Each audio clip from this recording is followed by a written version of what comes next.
זה היום עשה השם, נגילה ונסלחה בו. באמת, שמחה מיוחדת. זכינו שלבית המדרש בישיבה נכנס ספר תורה ועילוי נשמת סבי, ששמי כשמו, ולעילוי נשמת סבתא. סבתא שאנחנו זכינו להכיר הייתה ספר תורה, ספר תורה חי, מפגש בין יהודי חי שהולך בדרך השם לבין הספר שמונח כאן בארון. הוא מפגש של תורה שבכתב עם תורה שבעל פה, מפגש שיוצר חיים. עומד יהודי ליד הבמה, קורא בספר והאותיות מתחילות להתנגן. מפגש של חיים, חיים של תורה, חיים של גאולה. סבא וסבתא שניהם לא נולדו בארץ, שניהם עלו לארץ,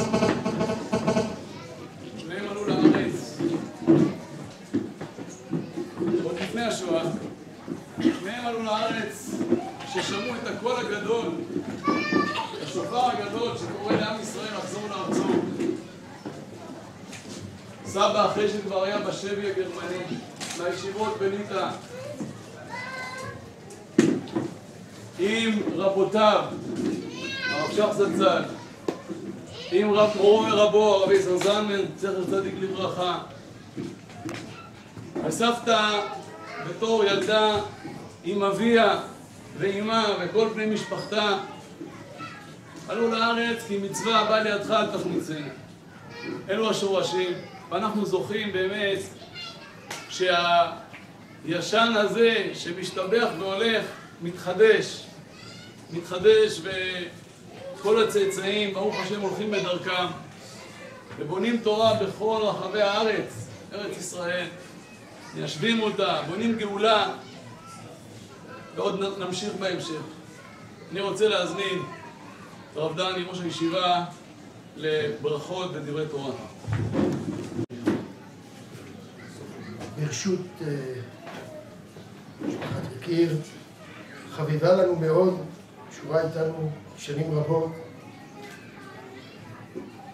הרבנים החשובים, כץ, הרב מגנס, הרב לוי. להכניס ספר תורה למקום הזה, במקום המיוחד, הצופה אל הר הבית, כי מציון תצא תורה ודבר השם מירושלים. השאלה היא, האם יש משמעות למקום שהספר נמצא בו? הספר הוא ספר, הוא אותיות. אם יש משמעות, איפה הוא נמצא, האם יש משמעות? לכאורה כל ספר הוא אותו ספר. צריך לקוות שהוא אותו ספר, כמו המקור, איפה הסופר, בעזרת השם. יש הלכה שכל אדם צריך לכתוב ספר, אפילו ראשון אבותיו צריך לכתוב ספר תורה. אתה יכול להסביר את זה שזה ההגדרה הזאת היא הלכה, שאדם צריך לכתוב ספר תורה. אבל יש עוד הלכה שמלך וכתב לו את משנה התורה. הוא צריך לכתוב עוד ספר תורה, אז יש לו שניים. ומה הוא מרוויח שיש לו שניים? אחד זה ספר תורה אישי שלו, כמו כל יהודי. והשני זה הספר תורה שלו בתור מלך, שזה הנהגה אחרת. אנחנו עוסקים בישיבה עכשיו בעידודו וכוח המניע, הרב קובי, בתורת המדינה. זה משהו אחר. אז הוא צריך לכתוב עוד ספר תורה, ספר תורה שני. ואתה שואל את עצמך רגע, אבל מה נפקא מינה? לא הבנתי. נגיד שהוא רוצה לשבת בתור מלך, הוא יפתח את הספר תורה השני, ולא את הראשון. אם יפתח את הראשון ולא את השני, מה יהיה נפקא מינה? הרי לא, זה אותו דבר בדיוק, מבראשית עד לעיני כל ישראל, לכאורה זה משהו קר, זה משהו טכני. אז מה תכתוב עוד פעם? אתה יכול להגיד עצם הכתיבה השנייה, אז זה נראה מאוד חיצוני, זה לפחות לא מתיישב. גם העניין שאדם צריך לכתוב ספר תורה שלו. ספר התורה הוא ספר חי. הוא לא משהו, הוא אותיות, אבל הוא חיים. הוא משהו אחר לחלוטין. אני יכול להעיד על עצמי, יש לנו פה ספר תורה, אחד מהספרים, שאני הבאתי אותו, לא כתבתי אותו, הוא ספר מסבא שלי, שהביא אותו לפני, כי הוא נכתב לפני כ100 שנה בגרמניה. ובשמחת תורה שאני רוקד עם הספר הזה, אני תמיד רוקד איתו דווקא בשמחת תורה, מבקשים תנו לי את הספר הזה, אני רוקד אחרת. אתה יכול להגיד שזה פסיכולוגי, הסבא שלי והאבא שלי, אבל אני מרגיש שזה משהו אחר. זה ספר תורה שלנו. ספר תורה זה לא משהו מת, זה משהו חי, זה משהו שמקרין, זה משהו שעושה אותך במקום אחר. אבל נדמה לי שזה ככה. אדם יכול להרגיש שהוא קורא אחרת. והרב קובי פתח על חיבור של ספר תורה חי, אדם חי, סבא והסבתא. קובי סיפר תמיד על הסבא, שסבא היה לובש טריימל. לא, זה אבא של סבתא. זה אבא של הסבא, סליחה. אבא של סבתא. אבא של הסבתא. טוב, שהיה לובש טריימל ביום העצמאות. אין הרבה כאלה שביום העצמאות לובשים טריימל. אומרים הלל. מה, אומרים הלל? הנס הגדול בבני ברק. כן. אמרתי, שלמה רענן, הוא היה לובש את הימין הארוך שלו רק בחגים וביום העצמאות. גם היה כזה. לראות חיות של תורה. החיות של תורה זה אדם חי של תורה. אדם חי תורה בתנאי שהוא רואה בתורה שנכתב יסוד של נשמה. זה לא משהו קר, זה משהו נשמתי חי. כשאני קורא אותו, אני נהיה אדם אחר. עליו שזה טכנית. אני יכול לקרוא באותה מידה, אולי בספר מצולם, מה יש? האם הטקסט ישתנה? אם אני אקרא בספר שאיננו הקלף והדיו ועם כל ההלכות הרצויות, אותן אותיות, אפילו מהודר יותר. יכול להיות מאוד מהודר אם אתה... מה? מחשב. כן, מחשב. שכותב, אין ספר תורה כזה מהודר. אבל זה גאוני, זה משהו מת. הספר הוא חי, והוא מחיה אותנו, ואנחנו צריכים לחיות את התורה הזאת מתוך תורה שנכתב, שהיא אלוקית, היא מרחפת, נוגעת ואינה נוגעת, כמו שכותב הרב באורות התורה, ולקחת מזה את החיים שלנו. ואשרינו שזכינו להכניס את הספר הזה, שהיא משמרה, כשמה כן היא יקרה, יקיר. הספר הזה נמצא במקום המיוחד, המקום גורם גם לקריאה שלו. כי מציון תצא תורה, זה קוראים את התורה אחרת. רואים תורה רוחנית יותר, במיוחד שאתה עומד לפעמים אל מול הר הבית, ממש רואה את מקום השכינה, וגם רואה את הצער הגדול על מקום השכינה, ששועלים מהלכים שם, ומתפלל שבעזרת השם, בתוך הקריאה הנכונה, כל אחד יקרא בה את האות שלו, ומשפחת יקיר נתנה את העונה ועונה. גם משפחת אנט נכון, אבל אני יותר בצד הזה, ובהחלט, מחוברים, אחים, ברוך השם, אחים אנחנו, והקריאה שלנו תהיה מהמקום הקדוש של הכוונה הטהורה, והחיבור העצום של המשפחה ומקורות המשפחה לארץ ישראל ולתורה. כשאתה קורא בספר כזה, הקריאה היא אחרת, היא קריאה שונה. ונאחל לעצמנו שנדין במקום הזה, מתוך התורה הזאת, תורה שבכתב תאיר אל תורה שבעל פה של חיינו בתורת היחיד ובתורת הכלל, ומתוך זה בעזרת השם נזכה באמת שנראה התגשמותו של הפסוק כי מציון תצא תורה ודבר השם מירושלים, כי מציון תצא תורה מאותו מקום נפלא בהר הבית שנתחבר אליו, והאור הגדול ילך יאיר לכל בית ישראל ולכל העולם כולו בעזרת השם.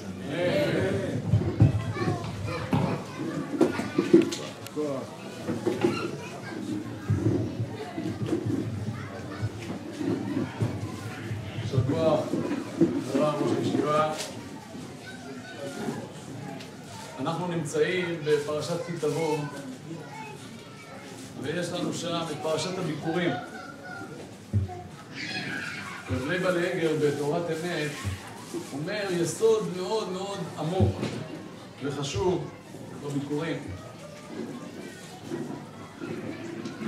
הביקורים הם מתנה שאנחנו נותנים, מביאים אותם, מתנה, מביאים אותם, מניפים. רב לייבל שואל, הרי יש ראשית שנקראת תרומה. מה העניין ראשית זו אצל ראשית זו? ילמד אותנו רב לייבל שהביקורים, המתנה שבהם היא לא הפרי עצמו. הביקורים, מה שאתה מביא לקדוש ברוך הוא, אתה אומר לו תודה על זה שהוא נתן לך את הכוח המצמיח של ארץ ישראל. על הכוח המצמיח. והכוח המצמיח של כל אחד ואחד הם אבותיו. אבותיו, אבי ואמו שמגדלים אותו, וסבי וסבתו. אנחנו בזכות סבתא, זכרונה לברכה, היינו לא מעט בבני ברק. ובקהילה שהוא נגע על ידי הרב מגנס, אני רוצה להזמין אותו לברכות ודברי תורה.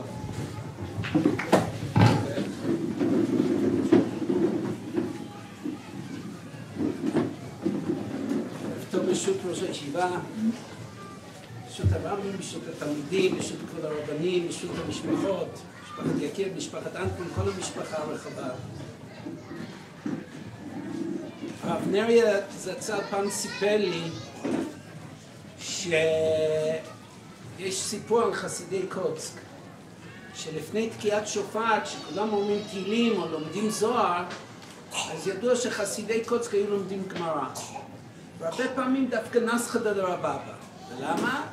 כי הם אמרו שנסחא דרבבא מרמוזים שם שמות של מלאכים. אמר לי רב נריה, אבל רב יעקב מוישה אמר לו, רב חלב זצ"ל, לא מזכירים להיות בקבר שלו, רב יעקב מוישה אמר לו שזה לא הסיבה האמיתית, זה סתם אמר. הסיבה האמיתית למה למדו גמרא, בגלל שרצו לחבר את התורה לתפילה, את המוח ללב. וזו הסיבה שלפני תקיעת שופר הם העמיקו מאוד בתורה. המושג של חיבור תורה, מוח ולב, זה אחת העבודות הקשות ביותר. כי כל אחד נראה לחורש שונה. שלמה המלך התנסה בקושי הזה, שהוא רצה להכניס את ארון הקודש, את ארון ברית השם, לבית קודש הקודשים ונסגרו השערים. שאי אפשר. בית המקדש זה מקום של לב. בית המקדש זה מקום של עבודה. מה פתאום תורה? ולא. שלמות בית המקדש דווקא על ידי החיבור של תורה ועבודה. וכל הפסוקים שאמר שלמה המלך לא הועילו, עד שהוא הזכיר את דוד אביו. את הכוח של כלל ישראל. את הכוח של דוד, שהוא כלל, היה נפש כללית, כמו שהרב זצ"ל אומר, שכלל בתוכו גם תורה, גם עבודה, היה נעים זמירות ישראל, נתן לנו את ספר תהילים, אבל היה גם ראש הסנהדרין. יפה עיניים, ידע ויהיה מנגן, הוא ידע לקשות קושיות. העבודה והעמל של תורה שבעל פה. כי להגיד תשובות זה יפה, אבל לקשות קושיות, לדעת לקשות, לדעת להעמיק, ולשאול ולעשות, זה דווקא שייך למנגינה. המנגינה זה דבר שאין לו מילים, אין לו בירור. וזה שייך דווקא לקושיות. הוא גם ידע להשיב תשובות. החיבור שדוד המלך היה יכול לחבר, היה לו את היכולת הזאת, לחבר את התורה תפילה שהם כולם אחת, תוך מציאות אחת. ולכן בזכות שהוא הזכיר את דוד אביו, אז נפתחו השערים. אני לא הכרתי את הרב יקיר. הרב יעקב יקיר זה היה לפני זמני בבני ברק. אני רק יודע שחותני זצ"ל, שהיה רב לפניי, כך נהייתי רב, איך נהייתי רב במקום כזה. אני חותן, ידעתי להתחתן, אני חותן גדול, ככה נהייתי רב. אבל חותני הזכיר אותו כמה פעמים בגעגועים, המיוחד שלו. אבל את מרים יקיר אני הכרתי היטב. אני רוצה שתבינו, אנחנו באנו, יש לי הרבה הכרת הטוב. אני באתי לבני ברק, למקום שכונה שהיו שם רבנים זקני תורה, הרב אליעזר שולזינגר שכתב יד אליהו, בקיא בכל התורה כולה, שישב והפוך. חותני שהיה מוותיקי הרבנים, תלמיד חכם גדול מאוד, שלמדו בחברון, והיה תלמיד חכם וירא שמיים גדול. ופתאום הגיע אברך צעיר להיות רב, זה לא דבר פשוט. איך לקבל אותו? והיו שם אנשים טובים בקהילה. אחד לאחד אני זוכר אותם. ואחת מהם הייתה מרים, שאף לכאורה שהיא לא הייתה בין הגבאים של בית הכנסת. זה לא כמו שהיום, אז היא לא הייתה בין הגבאים של בית הכנסת, אבל מילה שלה וההתנהלות שלה השפיעה המון על כולם, כי הייתה בעלת מידות, הדיבור שלה, המחשבות שלה, האצילות שלה, סחף את כולם אחריו. משפחת גוטליב הייתה משפחה שמסרה את נפשה על ארץ ישראל בענייני ציבור. המח של רבי ישראל גוטליב פעל המון בציבור. היה משפחה כזאת, והיא מרים שהייתה באישה דתית לאומית, איזה תכנים היא הכניסה לשם. שיעורי תורה שהיא הכניסה בכל מקום, הפעילות של החסד שהיא עשתה בכל מקום. הייתה אישה מופלאה, שהכל בצניעות ובעדינות. הכל בצניעות ובעדינות. ואני זוכר את הכוחות שלה, את האצילות שלה, את ההליכה שלה, ההליכות שלה. ואני חושב שהמושג הזה, להביא ספר תורה במקום של תורה, אין דבר נפלא מזה. אנחנו בתפילה של ראש השנה, בברכת שופרות, אנחנו מתחילים, אתה נגלית, עם קודשך. מוזכר שם כמה פעמים המילים, נגלית, נגלית, נגלית. ואז כתוב, ובכל שופר עליהם הופעת. מה זה פתאום הופעה? כל הזמן דיברנו על נגלה, מה זה פתאום הופעה? אז אולי אפשר להסביר כך. כשאנחנו אומרים נגלה, זאת אומרת שהיה משהו שהיה, רק היה מכוסה. עכשיו הקדוש ברוך הוא התגלה, הקדוש ברוך הוא תמיד נמצא, התגלה. אבל בכל שופר עליהם הופעת, זה דבר חדש, זה משהו מיוחד. מדוע? כתוב בחז"ל, כתוב באברהם, בפרשים אחרים. למה זה הופעת? מלשון הפסוק, השם מסיני בא, וזרח מסיר לעמו, הופיע מהפרם, ואתה מעבוד קודש, מימינו השתת לעמו. הקדוש ברוך הוא חזר על כל האומות לתת להם את התורה. אבל כתוב שמה שהקדוש ברוך הוא חזר לתת את התורה, זה היה תורה שבכתב. את התורה שבעל פה הקדוש ברוך הוא לא חשב לתת לאומות העולם. כך אומרת תנחומא בפרשת נוח. רק תורה שבכתב הוא חשב לתת. הופעת? עכשיו הקדוש ברוך הוא בא משם והופיע לעם ישראל, כי לנו הוא נתן את הכוח של תורה שבעל פה. וזה בכל השופר. כי מה ההבדל בין תורה שבכתב לתורה שבעל פה? אומר המהר"ל, תורה שבכתב כתוב על קלף, עכשיו הזכיר מקודם. אבל איפה כתובה התורה שבעל פה? אומר המהר"ל, זה חקוק בליבותיהם של ישראל. ועל ידי עבודה נכונה, התורה המצויה בלב היא זו שיוצאת החוצה, ופועלת ומשפיעה ונשמעת בתוך בתי המדרשות ובתי כנסיות בתי מדרשות. הרב יקיר היה תלמיד חכם גדול, כפי שאני שמעתי. מרים עצמה הייתה אישה שהייתה אשת חבר, כחבר, והייתה ראויה לזה. ספר תורה על שמם, חיבור של תורה שבכתב, עם כל מה שהם פעלו, שזה הכל בחינה של תורה שבעל פה, אין דבר ראוי לזה. איפה זה יכול להיות יותר ראוי מאשר כאן בירושלים, בעיר הקודש, במקום הקדוש הזה, המשקיף ושואב כל הזמן את כוחותיו מהר הבית. אני עמדתי מקודם, סתם עמדתי שם. זה פשוט מדהים לעמוד כאן ולנשום את האוויר פה. אין דבר נאה מזה, והקדוש ברוך הוא מאז בניין בית המקדש, מאז ימי שלמה, אנחנו מצליחים להכניס ספר תורה גם למקום של תפילה ולחבר ביניהם, והקדוש ברוך הוא יזכנו כולנו שנזכה לחבר את כל הכוחות של מוח ולב, של תורה ועבודה, שנזכה כולנו להיחטא ולחתם לחיים טובים, עם יצא השם לזה יום הדין, עם המשפחות, עם כל עם ישראל כולו, בלי אברת שלו, כל עם ישראל כולו. רב אברהם זצ"ל, וזה מסיים, אבל חייב להגיד, רב אברהם זצ"ל תמיד היה אומר לנו שהיינו בחורים כל שנה, והיה אומר לנו, אתם יודעים להתפלל ברוך השם. רב אברהם בסגנון של אתם צעירים, איזה חשבונות יש? אבל אתם צעירים. איזה, לא כמוני, אתם זקן, יש אתם צעירים. אבל תזכרו כמה אנשים לא יודעים לפתוח סידור תפילה. לא יודעים מה זה להתפלל. אנא שאתם מתפללים, תתפללו בשביל כל עם ישראל, גם בשביל אלה שלא יודעים, שהתפילה שלכם תועיל גם בשבילם. אני חושב שהאמירה הזאת מתאימה כאן, גם למקום הזה וגם למעמד הזה, וגם אנשים שלזכרם באנו כאן, ונזכה כולנו לראות בבניין שלם במהרה בימינו. אני מבקש סליחה, אני חייב להגיע לשיעור, אז אני חייב לצאת, אני מתנצל.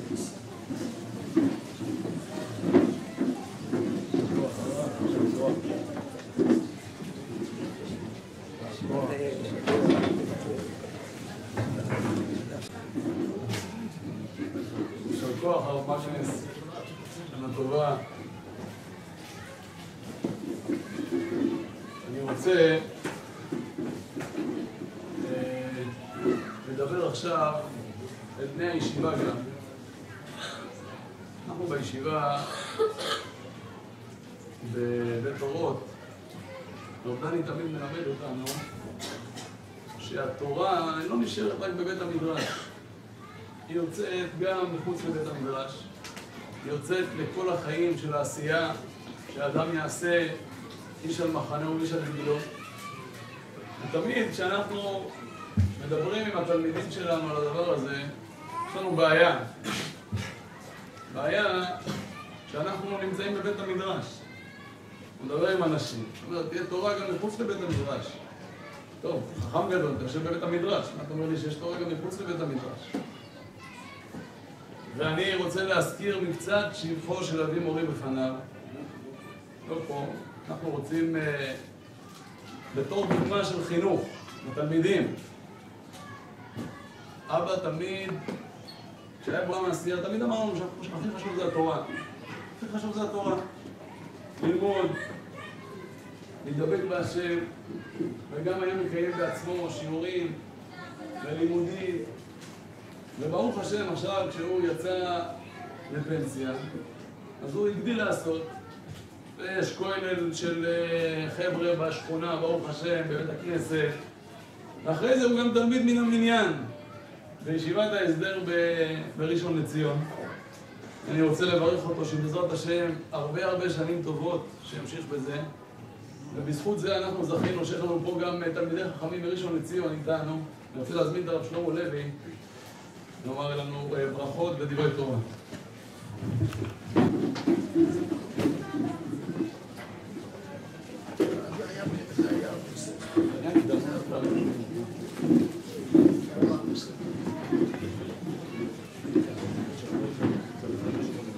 פשוט מוריי ורבותיי, אני לא אאריך בדברים.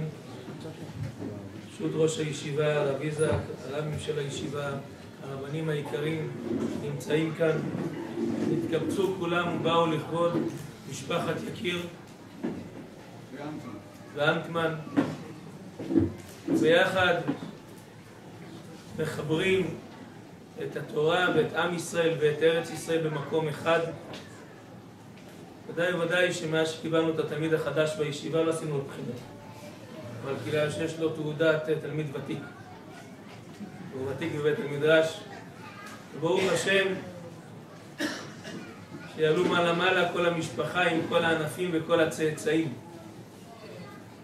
הפסוק אומר, ועתה כתבו לי את השירה הזאת, אומר רבנו זצ"ל, הרב ציודה בהקדמה לאורות התורה, שכל התורה נקראת שירה כדברי הרמב"ן, שהשירה, כמו שמביא הרב זצ"ל בעולת ראייה, היא מסמלת את ההשגות הנפלאות והעליונות שנמצאות גם בתוך השכל האנושי ומעבר לשכל האנושי, שעיקר השמחה של האדם כאשר הוא משיג, כאשר החוכמה יורדת מלמעלה, מתחברת בנשמתו, בשכלו של האדם, הוא משיג את החוכמה הזאת, אז האדם מתמלא בשמחה, בשמחת התורה ובלימוד התורה ובשירתה. כידוע דברי האגלטל הידועים בהקדמתו, שהאדם שלומד תורה ובזמן הלימוד שלו גם מתמלא בשמחה, זה לא רק מראה שזה חס ושלום כמו שרצו לומר שזה לא לשמה, אלא זה הגופה של הלשמה, שהוא כולו שואב את השמחה מתוך מעיינות התורה, ואז הוא עולה מעלה ומתקדש. כאשר משה רבינו היה יושב במעלה של מעלה ומצפה למתן תורה, אמר לו, מי מעכב? למה לא זזים? אז אמרו לו שעכשיו יש איזה תלמיד חכם שיושב ודורש על כל הקוצים וקוצים תילי תילים של הלכות. נכנס משה רבינו לפמליה של מעלה, לבית מדרש של רבי עקיבא, כל הסיפור הידוע, לא ניכנס. מה מיוחד היה בשלב הזה של החיבור של הקוצים והדרשות של תילי תילים? הרמב"ן בהקדמתו לתורה אומר שהתורה בתחילה הייתה אש שחורה על גבי אש לבנה. האש השחורה מסמלת קבוצותיו טלטלים שחורות כעורב, את ההלכות הקצובות המדודות ניתנות בכל מקום ומקום לעניין ועניין. והאש הלבנה מסמלת את המרחב האינסופי של התורה. ידוע, התורה נקראת נובלות חוכמה, והתורה שנובלת, נוזלת, אומרים רבותינו, מהעולם העליון אל העולם שלנו, אז הנובלות חוכמה האלה המתגלים בעולם הזה, אומר רבנו הרמ"ק, כך מופיע גם באור תורה, בביאורו למעלות התורה, רבי אייזיק חבר, אז הוא מסביר שהתורה ככל שהיא הייתה בעולם עליון יותר, ככה הייתה כללית יותר, מופשטת יותר. עד שמגיעים לקצה למעלה, היא כולה אחוזה בנקודה אחת, ושם בנקודה האחדותית הזאת מתגלים כל הדברים. כשיורדים למטה זה הולך ומתפרט לפי המלבוש המתאים לעולם הזה. כשלומדים תורה שבכתב ותורה שבעל פה, צריך כל הזמן לחבר את הדבר המוגבל, האותיות הקצובות, למעיין האינסופי של התורה. וכאשר הולכים במדבר דרך 3 ימים ולא מוצאים מים, אשר נמצאים במעמד הר סיני ומקבלים את האש הלבנה והאש השחורה ורואים מראות אלוהים חיים, אחר כך הולכים במדבר 3 ימים בלי מים, כלומר בלי ההערות הרוחניות האלה, אז יש תקלה גדולה. לכן כאשר אנחנו לומדים, חייבים לחבר את התורה הלבנה עם התורה השחורה, לחבר את ההבנות הרוחניות, הנפשיות, האמוניות של לימוד התורה, ואז גם התורה תיתן איזה רוויה רוחנית ללומדים שבה, מתוך כך יוכלו לעלות ולהתעלות במעלות התורה. כי רצון שהתורה שנכנסה לבית המדרש הזה יפוצו מאמונתך החוצה, ובעזרת השם חוכמות בחוץ תרונה, בראש אומיות תיתן קולה, בעזרת השם שעל ידי הספר הזה משפחה תמיד תתעלה במעלות התורה והיראה. שנה טובה, כתיבה וחתימה טובה.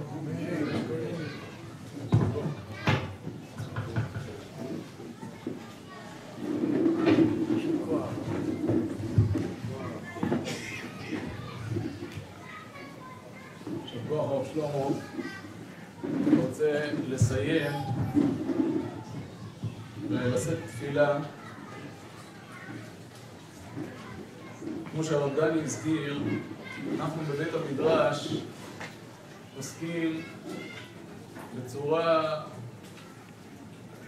מחודשת בתורת המדינה, עוסקים בתורה שאנחנו חושבים שחייבת להנהיג את המציאות, חייבת להוביל את ישראל, לא רק מצד הרעיון הגבוה של גאולה שלמדנו, של זה שהקדוש ברוך הוא מקבץ נדחי ישראל בתור כותרת, אלא בעזרת השם להכניס את האור הגדול הזה גם לבית, לבית אורות, להכניס את האור לכלים, לתת דרכים מעשיות, לבנות אנשים שיכולים להנהיג את האומה, לבנות דרכים, הנהגות, תוכניות, שבעזרת השם יובילו את המדינה שלנו להופיע בתור יסוד כיסא השם בעולם. והדבר הזה הוא לא מקרי. הוא לא מקרי כי הוא דבר שינקנו אותו במשפחה. ינקנו אותו מסבתא, זכינו להמשיך בו בזכות דודיי היקרים שהלכו בראש המחנה, הרב יוסף ורבקה. איפה הם לא היו בארץ? איפה הם לא התיישבו? באו ואמרו יש גאולה וצריך לפעול אותה והעסק הזה הולך קדימה, וזה היה שלב של התיישבות, של עשייה בקרקע, והדבר הזה הוא ממשיך בהגדרות אמיתיות לכל החיים.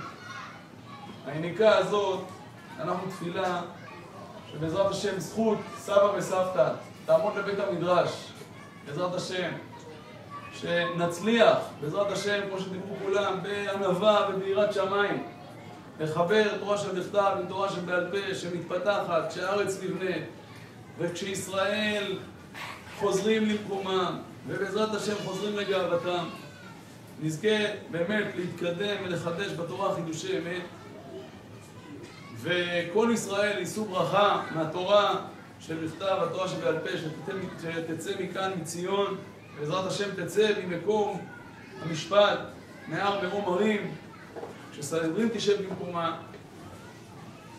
מקווה שזכות אבותינו תעמוד לנו וישלח השם ברכה במעשה ידינו. אני רוצה לחתום בברכת כתיבה וחתימה טובה לכולם.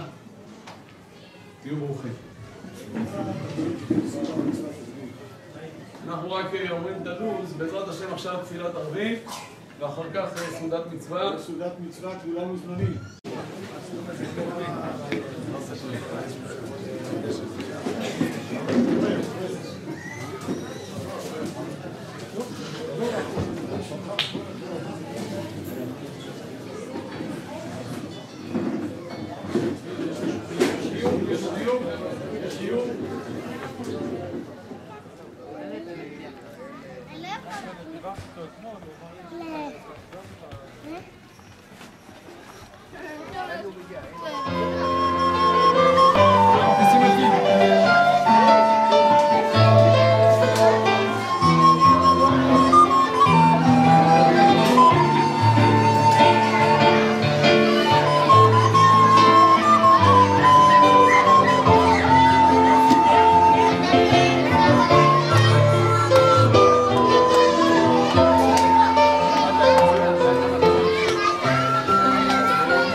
לכולם. אני לא הולך לדבר, אני רק רוצה בהזדמנות זאת להודות לכל אלה שלקחו חלק בשמחה הגדולה שהייתה לנו כאן היום והערב, ישיבת בית אורות, לכל בני המשפחה, משפחות יקיר ואנטמן, לכל האורחים שבאו מרחבי הארץ, ראשון לציון ומכל רחבי הארץ ומהגלילות. בהזדמנות זאת, כיוון שאנחנו נמצאים כבר ממש שבועיים לפני ראש השנה, אני רוצה לאחל לכולם שנה טובה, בכתיבה וחתימה טובה, ושניפגש רק בשמחות.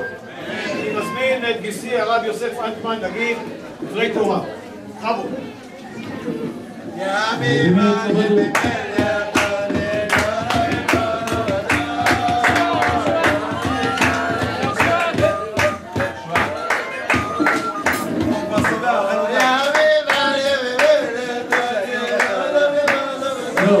תודה רבה על השירה הנפלאה הזאת.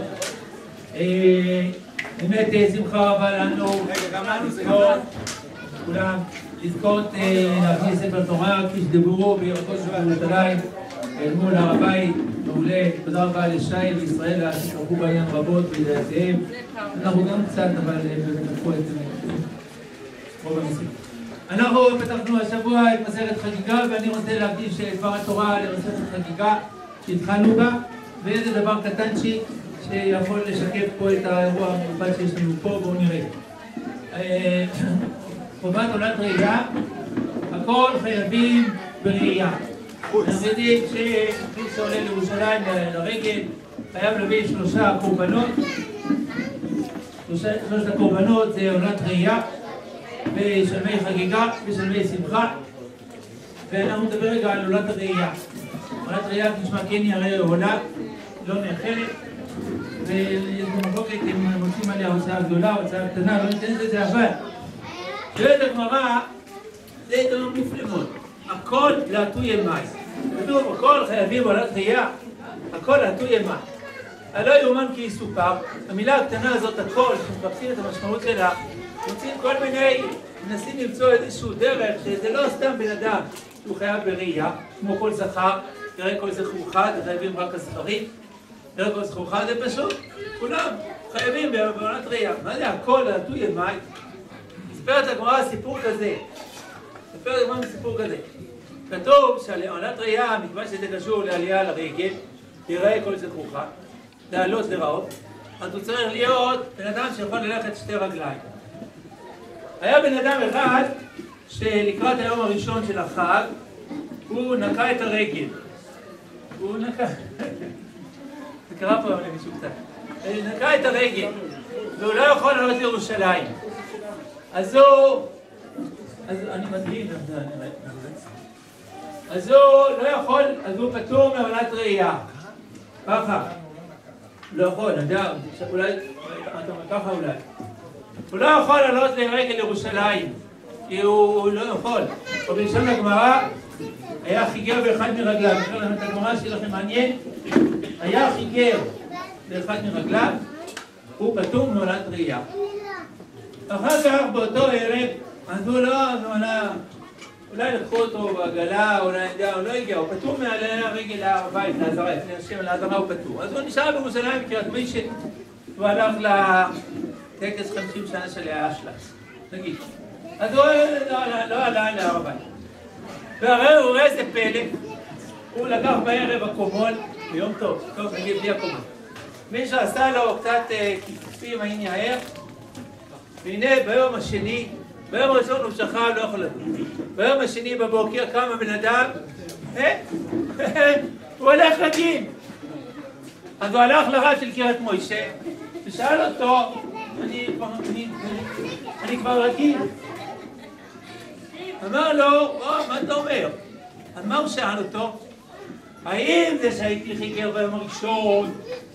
אז זה די, עולת ראייה אני פטור, נוסע הביתה, ונגמר מעניין.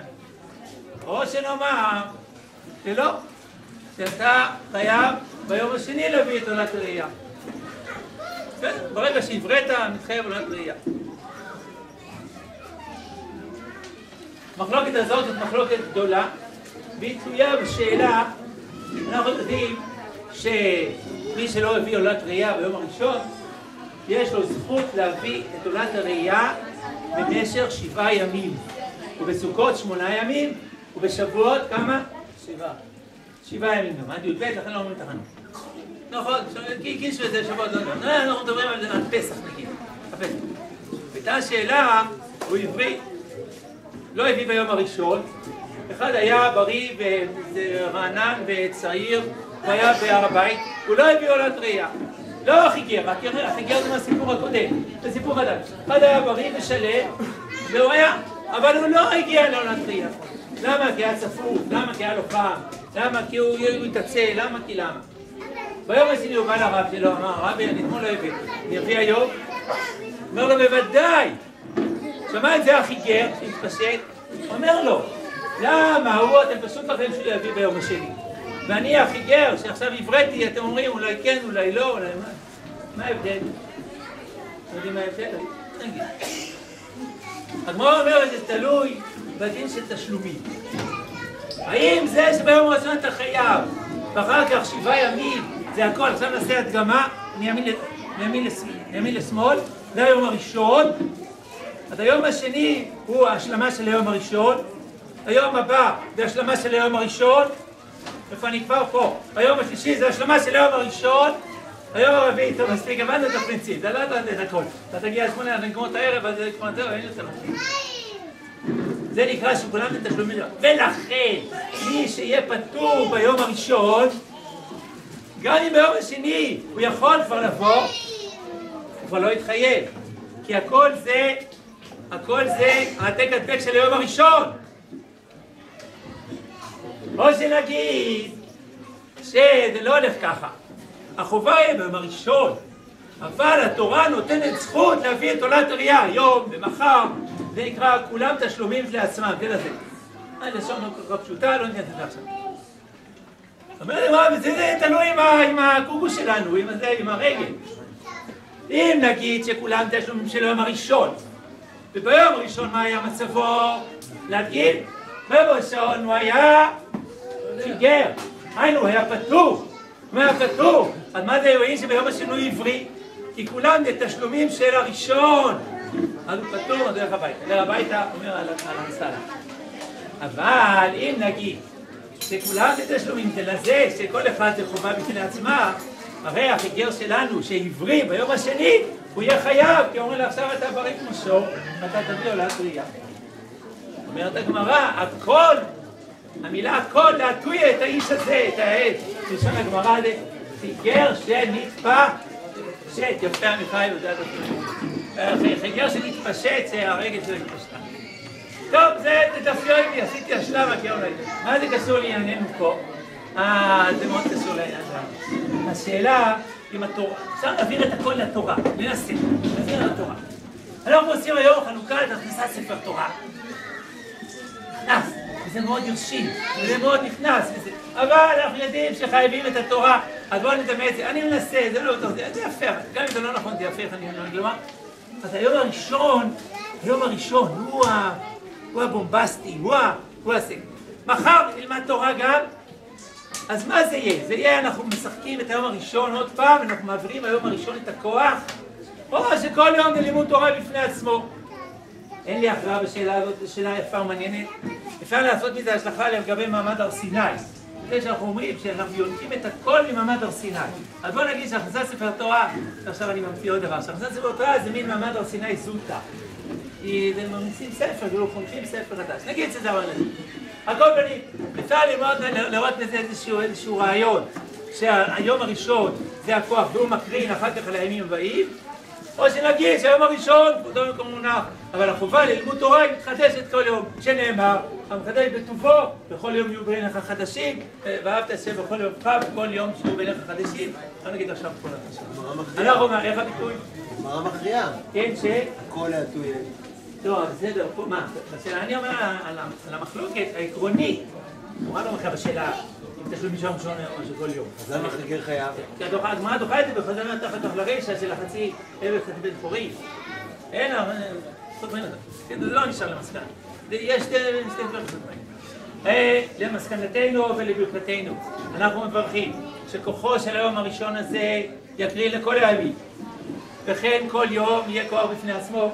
בעזרת השם ידבק בתורה מהר סיני, דרך כל הכנסות ספר התוראים, דרך כל לימודי התורה, יכבד אותנו לקדוש ברוך הוא לקדושת התורה ולקדושת עם ישראל בירושלים הקדושה במהרה בימינו, אמן. תודה רבה.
Il amado presso batona e si battiana e non per fatti ade male se battiano e non vina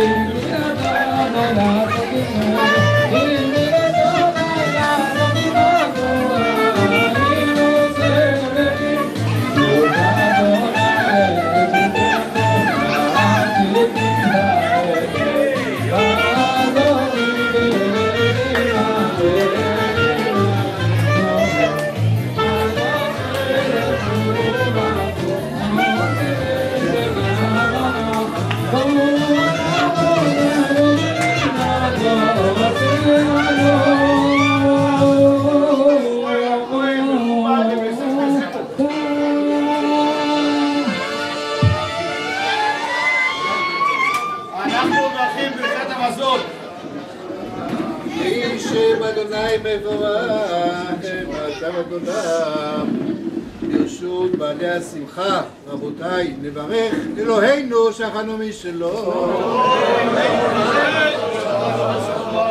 אלוהינו שאכלנו משלו, טובו חיינו. על אדוני כי טוב לי לעולם חסון, יחש ידיך,